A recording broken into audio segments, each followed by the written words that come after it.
Mapagpalang araw sa ating lahat. Itong kwento na to ay pinamagatang Bantayera. Tubong probinsya na itago na lang natin sa pangalang Elsa. Nag-aaral pa lang ako noon ng elementarya.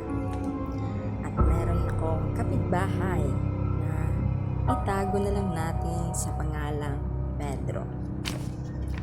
Sa tuwing lalabas itong si Elsa ng kanilang bahay, may mga parinig kaagad itong si Pedro.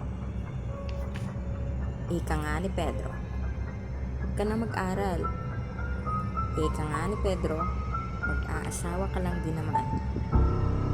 Sayang ang panahon, lumingon at ngumiti lang itong si Elsa.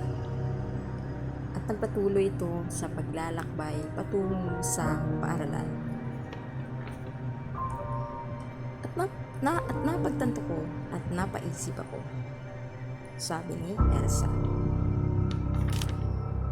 na bakit kaya may mga taong mapaghusga? Bakit kaya? Yan ang tanong na hindi maisip ni Elsa. Bakit kaya? May mga taong mapaghusga.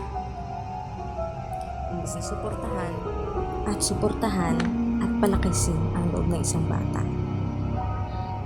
At maging proud dahil nagsusumikap ito sa pag-aaral sa murang edad na para bang lahat ng kilos mo ay bantay sarado nila. Pati lahat ng buhay mo pinapasok at pinapakialaman nila. Bakit kaya may mga ganung kapitbahay?